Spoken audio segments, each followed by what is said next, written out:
Hello दोस्तों, स्वागत है सभी का हमारे यूट्यूब चैनल में।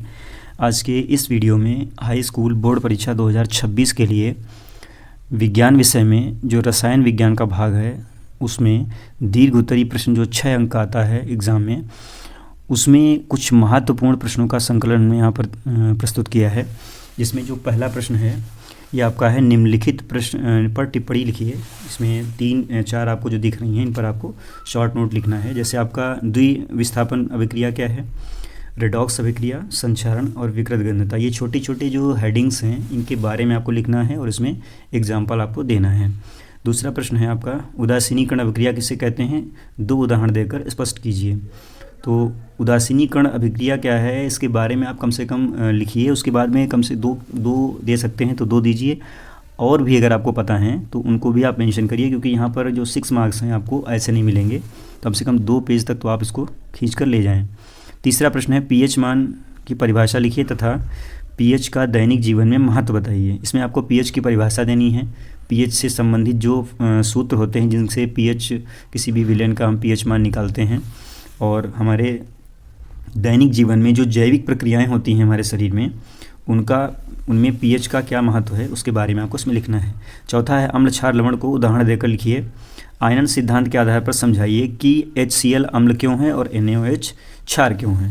तो ये आपका प्रश्न बहुत ही महत्वपूर्ण है। ये सारे के सारे प्रश्न आपके रसायन विज्ञान में 2026 बोर्ड परीक्षा के लिए बहुत ही महत्वपूर्ण है। 5वां प्रश्न है, विरंजक चूर्ण बनाने की विधि का रासायनिक समीकरण तथा रासायनिक गुण तथा उसके उपयोग लिखिए। 6th है आपका, प्लास्टर ऑफ पेरिस बनाने की विधि लिखिए, उसके उपयोग लिखिए तथा प्लास्टर ऑफ पेरिस को आर्द्ररोधी का मतलब है जो ऐसे बर्तन जो नमी को सोख लेते हों, ठीक है, ऐसे बर्तन में क्यों रखा जाता है इसका आपको कारण इसमें मेंशन करना है। 7वां है, लवण जल अपघटन किसे कहते हैं, इसे हम कितने भागों में अध्ययन करते हैं, प्रत्येक को समझाइए। तो टोटल आपने किताबों में 4 पढ़े होंगे, प्रबल अम्ल प्रबल क्षार, दुर्बल अम्ल दुर्बल क्षार, प्रबल अम्ल दुर्बल क्षार और दुर्बल अम्ल प्रबल क्षार। तो इन चारों को आपको एक करके इसमें मेंशन करना है। 8वां प्रश्न है, निम्नलिखित पर टिप्पणी कीजिए। तो इसमें टिप्पणी आपको करनी है अयस्क तथा खनिज, यानी कि इसमें आप चाहें तो अंतर भी लिख सकते हैं। फिर है भर्जन उदाहरण के साथ में आपको लिखना है, इसमें एक एग्जाम्पल आपको देना है। निस्तापन एक प्रक्रिया होती है जो आपकी मेटलर्जी से यानी कि धातुकर्म से संबंधित है। तो इन तीनों पर आपको क्या करना है, एक शॉर्ट नोट देना है। 9वां प्रश्न है, निम्नलिखित प्रश्नों का कारण स्पष्ट कीजिए। तो इसमें आपको रासायनिक समीकरण के साथ में रीज़न मेंशन करना है, ये चीज़ आप ध्यान रखें।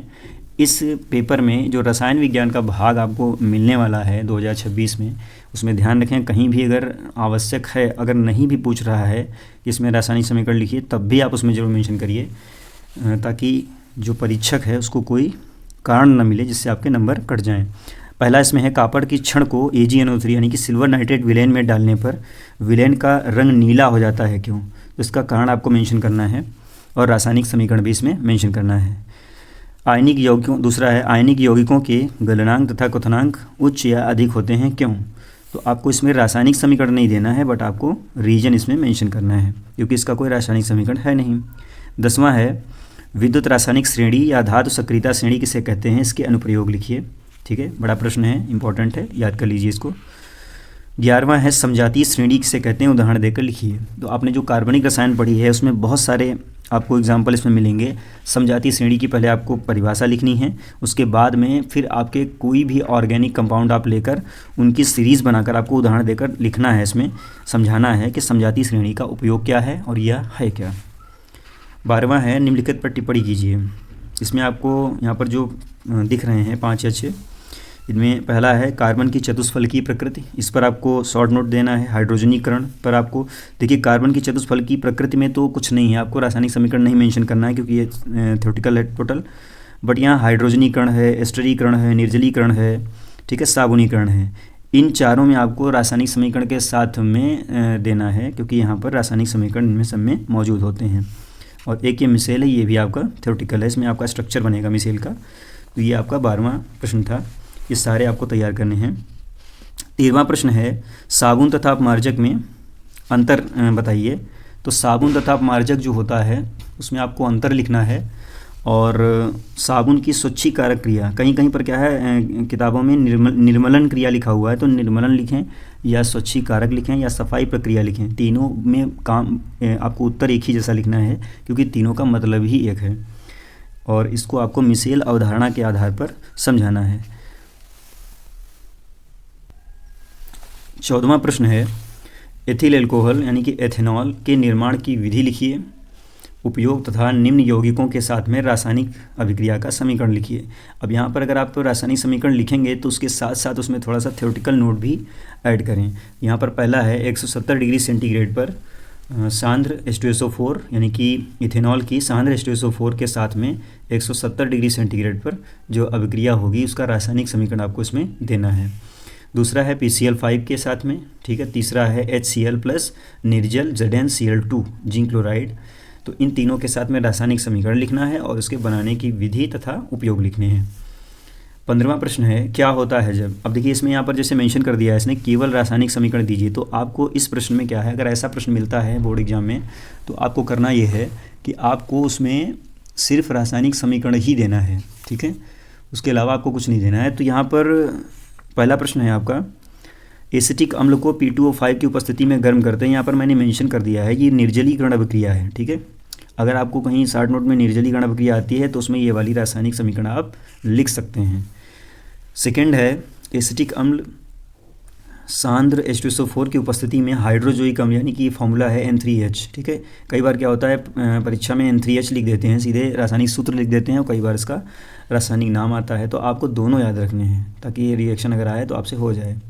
इससे क्रिया करता है तो देखिए ये स्मिट अभिक्रिया है, एक नेम्ड रिएक्शन है, एक नाम अभिक्रिया है, तो ये है, इसको भी आपको लर्न रखना है। तीसरा है एसिटिक अम्ल सांद्र H2SO4 की उपस्थिति में इथेनॉल यानी कि C2H5 से क्रिया करता है। देखिए ये भी आपकी क्या है एस्टरीकरण अभिक्रिया। अभी मैंने पीछे एक क्वेश्चन था उसमें एस्टरीकरण पर टिप्पणी लिखने वाला प्रश्न था, तो देखिए यहाँ पर ये फिर से रिपीट हुआ है, ये आपका इंपॉर्टेंट भी है, तो ये आपको पूरा एक सेट तैयार करना है।